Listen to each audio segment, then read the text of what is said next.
국내 입양 체계를 아동 중심으로 전면 개편하고 헤이그 국제 아동 입양 협약 기준도 추진해 나가겠습니다. 국내 입양 활성화 기본 계획을 수립하고 입양 과정에 대한 지원도 보다 강화하겠습니다.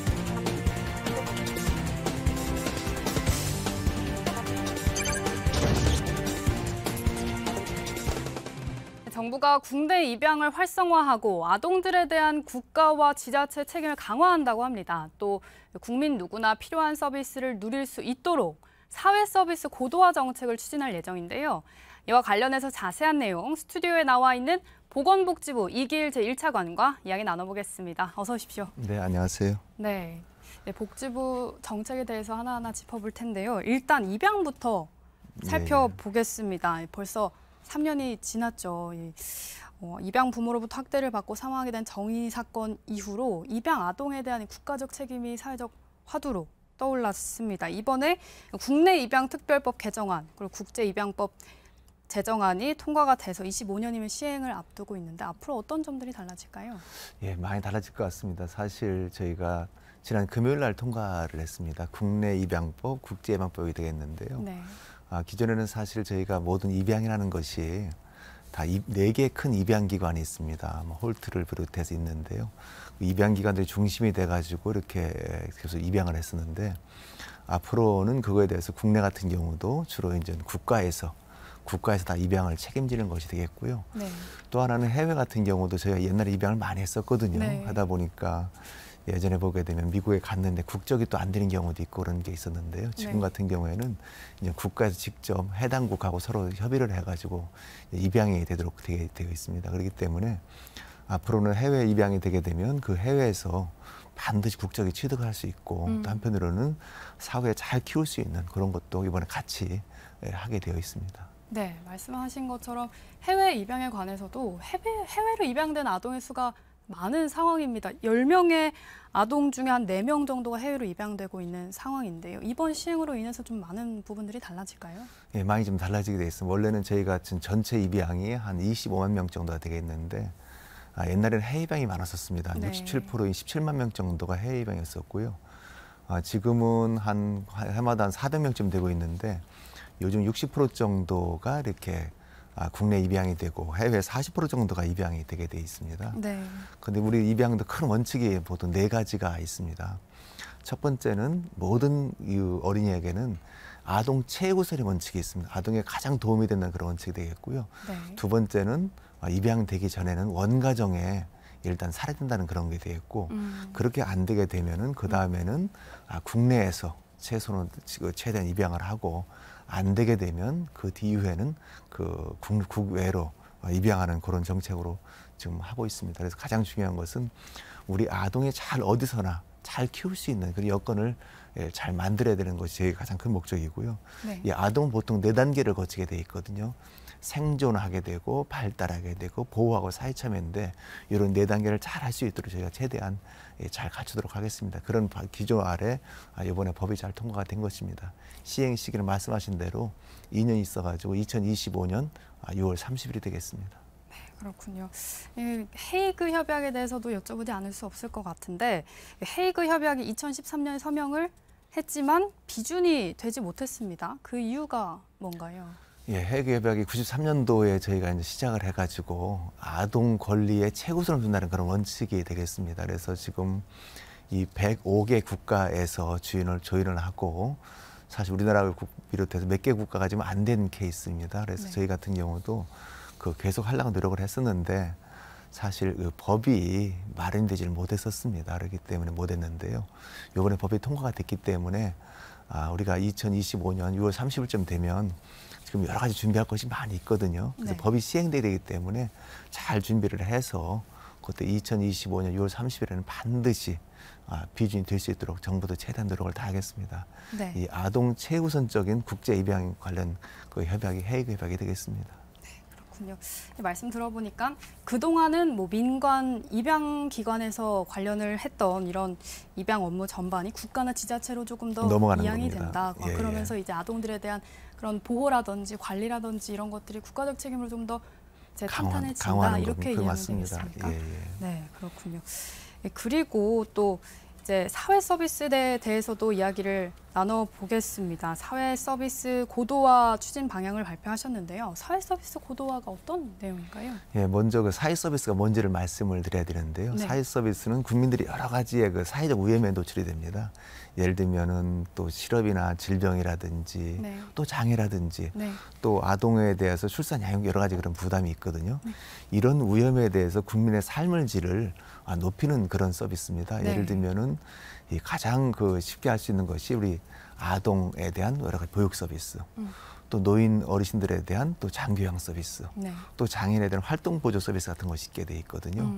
그래서 이런 걸 잘 이렇게 해야 되는데 사실 고도화라는 것은 쉽게 말하면 업그레이드 한다는 거거든요. 네. 그래서 질도 높여주고 양도 확대하는 건데 크게 저희는 한 3가지 정도는 보고 있습니다. 첫 번째는 좀 대상을 좀 넓혀야 되겠다. 네. 기존에는 사회 서비스 자체가 너무나 이렇게 좀 우리 저소득층 위주로만 되어 있는데 네. 이걸 좀 더 서비스를 잘 만들어 가지고 우리 중산층도 이용할 수 있는 서비스가 되어야 된다는 것이고요. 두 번째는 서비스 내용을 좀 더 새로운 서비스를 좀 많이 좀 개발해야 되는 겁니다. 네. 바로 이제 말씀드릴 수 있는 일상 돌봄 서비스 같은 것이 있거든요. 우리 돌봄 청년이라든지 또 우리 그 중장년 고독한 분들을 위해서 서비스를 마련하는 거라든지 또 아이 돌봄이 같은 경우도 좀 더 확대하는 것이 될 수가 있겠고요. 세 번째는 제가 이번에 한 2주 전에 독일하고 스웨덴을 갔다 네. 왔거든요. 근데 거기 같은 경우에는 똑같이 거기도 그 어르신들이 나이가 많기 때문에 네. 우리보다 고령화가 높습니다. 그래서 마찬가지로 똑같은 서비스가 많이 되고 있는데 가장 중요한 것은 사실은 품질 관리입니다. 왜냐하면 모든 서비스 자체가 정부에서 할 수가 없기 때문에 네. 사실은 이렇게 민간에 계신 요양보호사라든지 거기는 케어 어시스턴트라 하더라고요. 또 여러 가지 장애인을 돌보신 분이 있는데 이분들은 어떻게 다 관리할 거냐. 그러니까 예를 들면 시설이라든지 인력 기준을 또 강화하게 되고요. 또 때로는 부시로 가서 점검을 해가지고 정말 어르신에 대해 서비스 잘 되고 있는지 이런 걸 잘 되게 하기 때문에 저희가 이런 거를 좀 잘 이렇게 관리를 해야 될 것 같고요. 특히 아이돌 같은 경우도 지금 같은 경우에 시군구당 제공기관이 하나밖에 없었거든요. 앞으로는 2개, 3개 해가지고 하나만 하게 되면 이게 서비스가 다양화될 수가 없고 또 경쟁이 안 되기 때문에 이런 데도 다양하게 저희가 하려고 생각하고 있고요. 또 하나는 가보니까 사실은 다양한 AI라든지 IT 기기를 활용하기 때문에 저희도 그 서비스 내용에 그런 것도 많이 좀 확대를 해서 좀 더 좀 네. 국민들에게 좋은 서비스를 많이 좀 해드릴까 생각을 하고 있습니다. 네, 그러니까 나라가 제공하는 이런 여러 가지 서비스들, 의료라든지 돌봄이 그렇습니다. 업그레이드가 되고 또 그 대상, 수혜를 받는 대상이 확대가 된다. 이런 그렇습니다. 바로 그런 겁니다. 말씀이신 거죠. 그렇다면 정부가 이런 것들을 추진하는 배경은 어디에 있을까요? 여러 가지가 있겠죠. 네. 예를 들면은 사실은 그 첫 번째는 그 고령화가 많이 되잖아요. 네. 지금 보게 되면 우리나라 같은 경우도 940만 명이 4월 달에 그 어르신들 숫자입니다. 네. 60세 넘은 사람들이 전체적으로 그 우리가 그렇게 된다는 얘기죠. 그런데 지금 한 18%가 되게 돼 있는데요. 점차 보게 되면 지금 베이비부머들이 이제 58년 개띠가 사실은 또 어르신이 됐거든요. 65세가 네. 넘었다는 얘기입니다. 네. 그런데 보통 한 80만 명이 넘기 때문에 그분들이 이제 돌아오시게 돼 있는데 사실은 돌아가시는 분들은 하루에 900명, 1000명이기 때문에 1년에 30만 명쯤 되게 돼 있거든요. 네.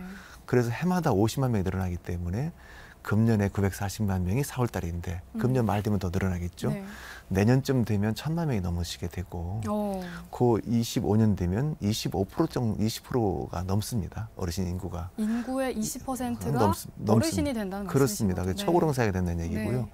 일본은 이미 29%가 넘었습니다. 네. 그래서 이분들을 잘 돌봐야 되는 거기 때문에 사실은 그 우리 어르신에 대한 돌봄이 더 중요하게 되겠고요. 또 네. 하나는 이 장애인분들도 좀 더 활동 보조를 통해 돌봐줘야 되겠고 요즘 같은 경우에는 특히 이제 우리가 저출산이다 보니까 우리 그 많은 그 저희가 청년분들을 만나 보니까 국가에서 많은 걸 해주는 것도 중요하지만 우리가 잘 키울 수 있게 달라는 것이 필요하거든요. 맞습니다. 그렇기 때문에 그런 서비스가 많이 있기 때문에 사회 서비스는 점차 더 많이 늘어나야 되는 것이 현실이라고 볼 수가 있겠습니다. 그런 거에서 제가 고도화를 하게 된 배경이라고 볼 수가 있겠습니다. 네, 이렇게 아까 또 사회 서비스 고도화로 중산층도 수혜를 입도록 할 수 있겠다 예. 이렇게 말씀을 해주셨는데 오히려 뭐 저소득층 계층이 이런 서비스를 좀 축소돼서 받게 되는 것이 아니냐 하는 우려도 있습니다. 이 부분은 어떻게 보십니까? 예, 그거는 걱정 안 하셔도 됩니다. 사실 우리 윤석열 정부의 가장 큰 요인, 우리 복지 중에 하나가 네. 약자 복지거든요.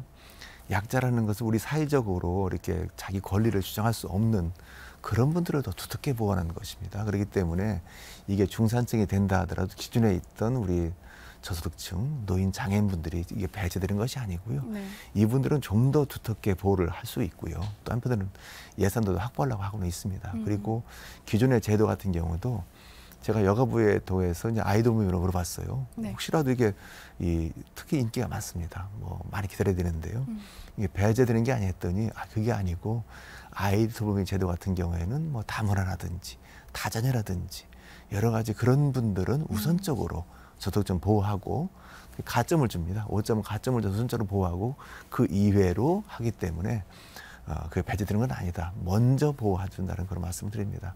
가장 중요한 것은 약자 보호입니다. 네. 예. 가장 중요한 약자 보호를 기반으로 그 이후에 이제 조금 더 고도화를 되고서는 그 대상을 확대시켜 나가겠다. 이렇게 이해를 할 수 있을 것 같습니다. 이렇게 또 입양 체계 전반 그리고 또 사회 서비스 고도화에 대해서 이야기를 들어봤는데요.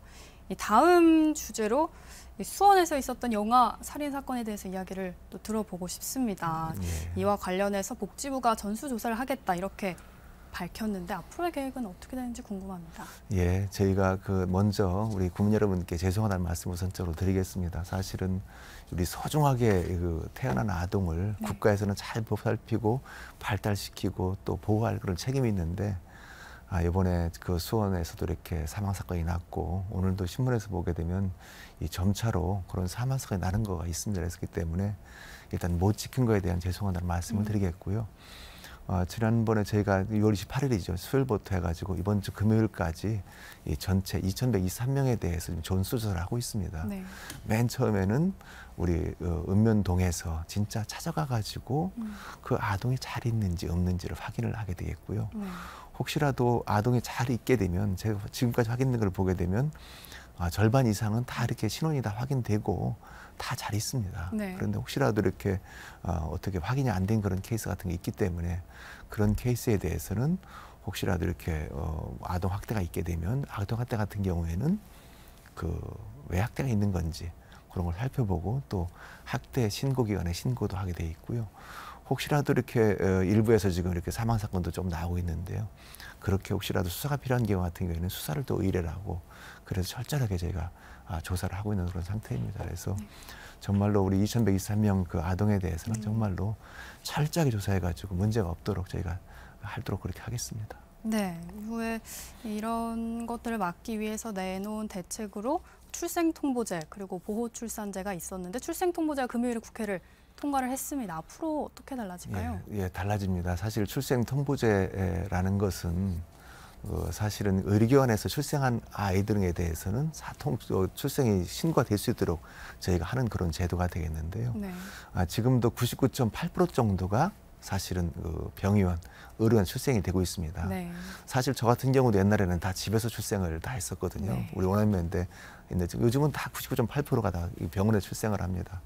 그런데 병원에 출생을 했는데 불구하고 이렇게 출생 신고는 한 달 뒤에 하게 돼 있습니다. 한 달 내에 하게 돼 있는데 보통 어머니나 아버지가 하게 되어 있고요. 그런데 네. 출생 신고를 안 하더라도 이렇게 사실은 과태료가 5만 원밖에 안 되는 면이 있습니다. 그런데 이번 같은 그 케이스에서도 어떻게 발견됐냐고 하거든요. 네. 보통 이렇게 병원에서 아기를 낳게 되면 12시간 내에 B형 간염 백신을 맞게 돼 있습니다. 맞은 다음에는 임시 신생아번호가 주어지게 돼 있는데 네. 이게 한 달 뒤에는 사실은 출생신고로 이어져야 되거든요. 네. 그런데 질병청에 있는 접종 시스템하고 읍면동에 있는 우리 출생신고 시스템, 주민등록번호죠. 네. 두 개를 대사해 보니까 맨 처음에 2,226명이 이렇게 안 된 걸로 나온 게 되겠습니다. 나온 건데 이거를 다시 돌려보니까 2,123명이 나왔는데요.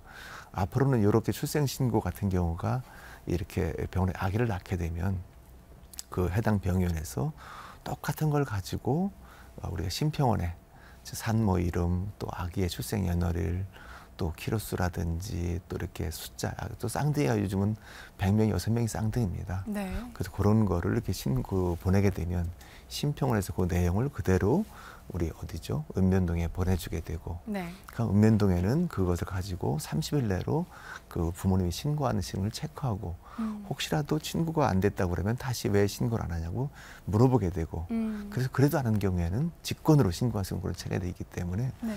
이번에 상당히 6월 30일 날 통과가 잘 된 것이고요. 네. 또 이거 하려고 그러면 이 시행 시간은 1년입니다. 그런데 읍면 지금처럼 이렇게 병원 밖에 출산도 0.2%가 있고 또 한프로는 사실은 이렇게 다 출생 신고를 그 병원에서 이렇게 하게 되면 자기 신분을 꺼리는 경우가 있기 때문에 네. 또 다른 제도도 같이 가야 된다. 저희에서 여러 가지 보호 출산제도 같이 지금 검토하고 있습니다. 네, 말씀하신 것처럼 보호출산제는 아직 통과가 되지 않았고 이견이 있는 상황인데요. 이 부분에 대한 정부의 입장은 어떻습니까? 예, 같이 가야 됩니다. 사실은 병원 내에 있는 출산 같은 경우는 출생 통보제로서 저희가 해결이 되는데요. 지금 같은 경우에는 병원에서 출산을 했다 하더라도 통보제로 가지 않고 때로는 베이비박스로 오는 경우도 있었습니다. 네.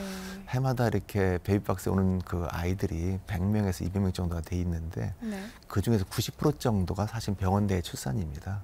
그런데 사실은 병원에 가기 힘든 또 자기 신분이 꺼려지게 되는 여러 가지 이 사유가 있거든요. 네, 그렇기 때문에 그런 우리 그 산모들에 대해서도 그런 것을 잘 받아서 할 수 있는 그런 보온 출산제라는 제도가 같이 가야 됩니다. 지금 지난 그 화요일 날이죠. 27일 날도 한번 논의를 했었는데요. 거기에도 지금 법안이 김매 의원님 법안하고 조호섭 의원님 법안이 2개의 법안이 가 있기 때문에 그런 법안이 지금 논의는 되고 있습니다. 그런데 정확한 정의는 사실은 자기가 불의의 여러 가지로 임신을 했어도 임신 사실을 주위에 알리기 어려운 위기임산부가 꽤 있습니다. 이런 맞습니다. 분들이 사실은 그 상담을 통해서 익명으로 이렇게 병원에 신고를 하고 신고를 하게 되면 그 아이들에 대해서는 우리가 입양이라든지 또 보호라든지 그런 제도를 국가에서 하는 것이 되겠고요.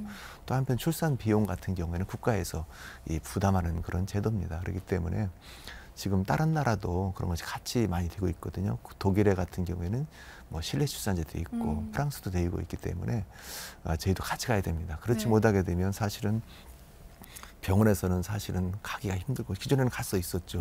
왜냐하면 신고를 하게 되면 그런 것이 알리지 않았기 때문에. 그런데 병원에서 갈 수는 없고 그렇다면 많은 분들이 사실은 이렇게 병원에 갈 수 없는 분들이 있기 때문에 그런 분들은 빨리 우리 익명으로 출산할 수 있는 보호출산제를 도입을 해가지고 한 나라 한시에 병행으로 추진해야 됩니다. 그래서 정부에서는 가장 중요한 것은 뭐냐면 사실은 아이들의 생명, 국민의 생명을 잘 보호하는 것이거든요. 그렇기 때문에 정말 곧 7월 달이 됐잖아요. 다시 한번 논의를 해서 빨리 이걸 좀 도입을 해야 될 것 같고요. 특히 이거를 도입하려고 하면 여러 가지 제도가 필요합니다. 첫 번째는 이 전국에 있는 시도 단위로 상담기관을 또 만들어야 되고요. 상담기관에 가가지고 상담을 또 해야 되고. 산모들과의 상담. 그렇습니다. 상담을 한 다음에는 또 이것을 가지고 이렇게 병원에 또 연락을 해야 되고 병원 만들어야 되고 그 뒤에 다시 이제 이렇게 출산을 이렇게 다시 이렇게 익명으로 출산하고 지연될 수 있고 시스템 만들어야 되기 때문에 상당히 예산도 필요하고 시간도 필요하기 때문에 꼭 가야 됩니다. 저희가 지금 베이비박스도 몇 군 다녀보고 상담도 해봤거든요. 또 여러 가지 위기에 있는 이렇게 산모들을 이렇게 여러 가지 만나보니까 그것이 꼭 필요한 것 같다는 생각이 들었고요. 또 여러 가지 그런 데에서도 상담을 통해서 보니까 100명 중에서 23명 정도는 다시 내가 키우겠다. 그런 분도 꽤 있기 때문에 원가정 보호 원칙이 원가정 보호를 하고 그렇지 않고 도저히 키울 수 없는 그런 환경이 있을 때는 그때는 사실 이렇게 정부에서 익명으로 출산을 해주고 보호해주는 그런 제도 같이 해야 되기 때문에 꼭 같이 가야 될 그런 제도라고 정부는 보고 있습니다. 네, 보호출산제도 출생 통보제와 마찬가지로 하루빨리 도입이 돼서 또 아이들에 대한 그런 비극이 더 이상 없어지길 기대해 보겠습니다. 가장 중요한 것은 생명을 지키는 겁니다. 네, 맞습니다. 지금까지 보건복지부 이기일 제1차관과 이야기 나눠봤습니다. 오늘 말씀 고맙습니다. 네, 감사합니다.